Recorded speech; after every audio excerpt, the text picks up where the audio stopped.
We're 61st ranking compared to other countries around the world. There are 6 other countries that are doing better, and in some cases, much, much better than our 30.5%.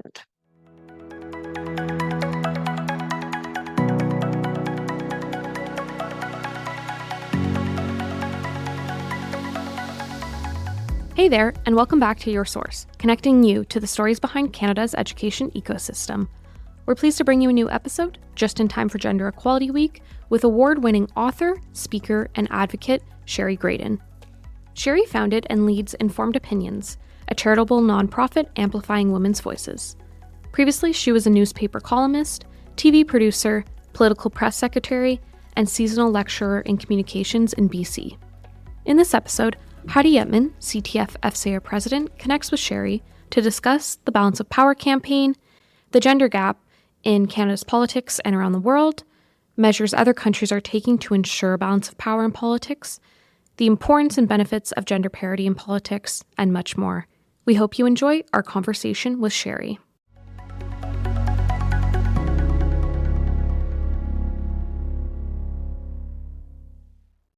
Welcome, Shari. It's so great to have you here. I was really lucky because I was able to attend a couple of women's symposiums where you spoke, and it's really cool to be speaking with you today. You're an amazing speaker, and I really enjoyed hearing you at both of those women's symposiums. So let's start by tell me a little bit more about yourself and formed opinions. So I've been not a lifelong feminist, but I've been actively involved in working on the issue of how women are represented in the news media as a journalist, as an advocate for a very long time. And Informed Opinions, which was started 14 years ago, really works just to amplify the voices of women and gender diverse people for a more democratic Canada. And we're a national charitable feminist organization, and we train and motivate women with informed opinions, hence the name, to speak up and share their insights more broadly. We make it easier for journalists to find them by running a database of experts, and we conduct research to document the progress that we're making. Yeah, I was looking at the website, lots of really good information. I also noticed that there's a campaign going on. It's called Balance of Power Campaign. Can you tell us a little bit about it? I'm thrilled to tell you about the Balance of Power campaign. This has been a labor of love for the last couple of years.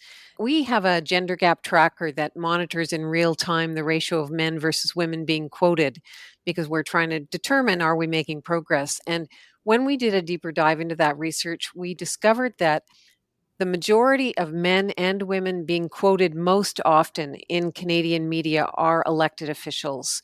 And so when we realized that, we realized, okay, we can't achieve our mandate until women achieve parity in politics. And so that's why we're playing in this space. Our campaign is working to focus attention on the inequity in our political spaces. And like the news media, politics has the power to affect everything else, every aspect of our lives. Politicians are making decisions, whether it's where they build the roads or where and what kind of housing we have, to all of the other health and social justice infrastructure that exists. So women being absent from those discussions or really marginalized, and especially women of color, Indigenous women, their voices are even further underrepresented. And so that's why we're focusing on politics. So what's this gap look like? I looked at the website and I saw 30 point something percent in Canada, and we are 50% women sitting here in this country. So maybe talk a little bit about that gap.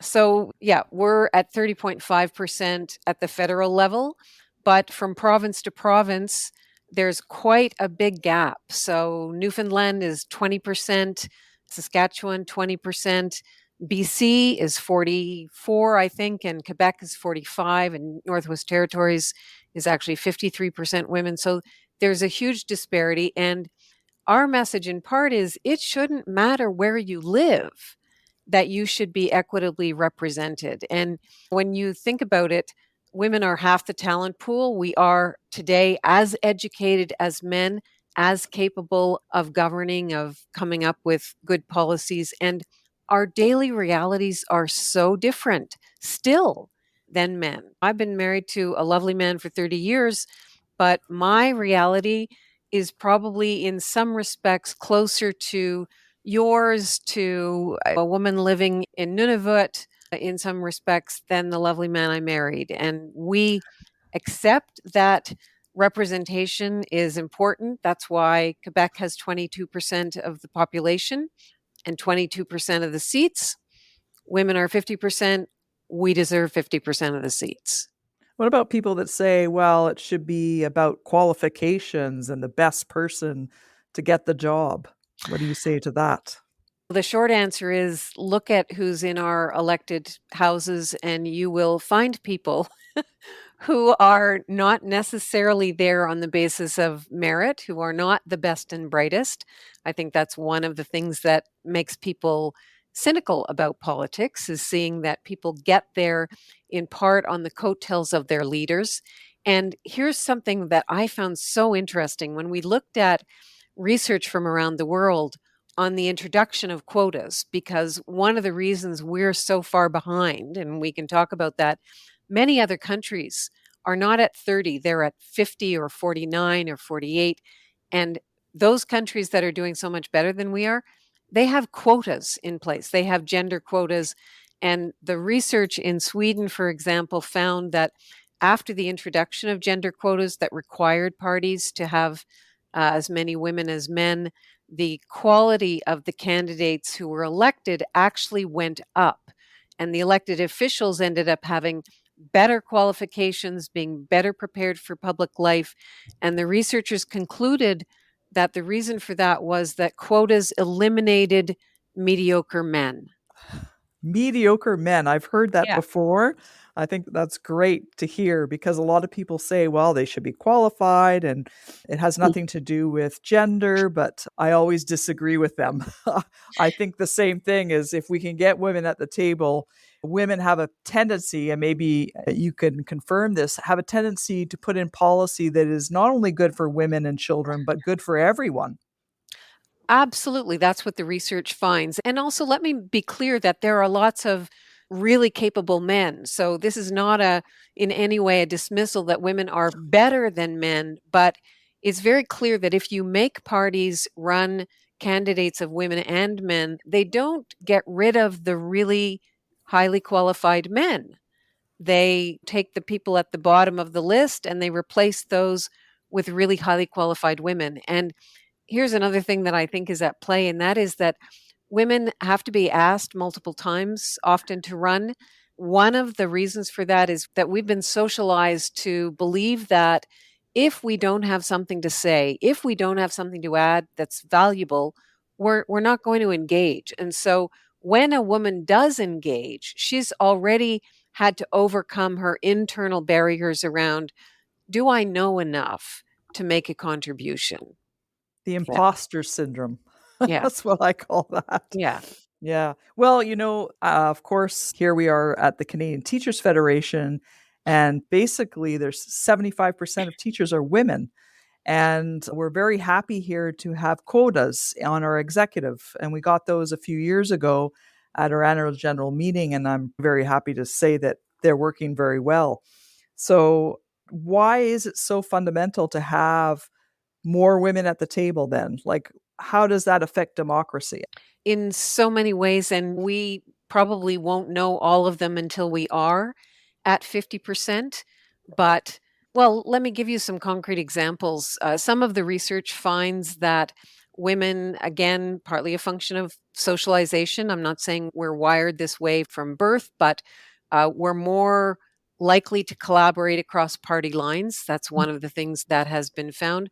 Absolutely, there's a greater tendency to look at policies from a family-oriented perspective. It kind of reminds me a little bit of Pauline Marois in Quebec, who started the subsidized daycare, $10 a day, and that increased the number of women that went back to work, which increased the tax revenues for Quebec. And therefore, for every dollar spent, it's like something like $1.20 back into the pockets of the government. So it's a big huge investment. So, Shari, how does Canada measure up to other countries in terms of women's representation in politics? Surprisingly poorly. And, it was shocking to me to discover when we started on this campaign that we weren't 20th or 25th, but in fact, we're 61st ranking compared to other countries around the world. There are 6 other countries that are doing better, and in some cases, much, much better than our 30.5%. Yeah, I was looking at that list and I noticed the top of the list is Rwanda and then followed by Cuba, which I think a lot of people would be surprised by that.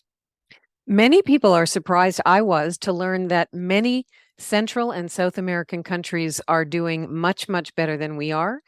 And although not all of the countries above us are beacons of democracy, I think Rwanda would be among those.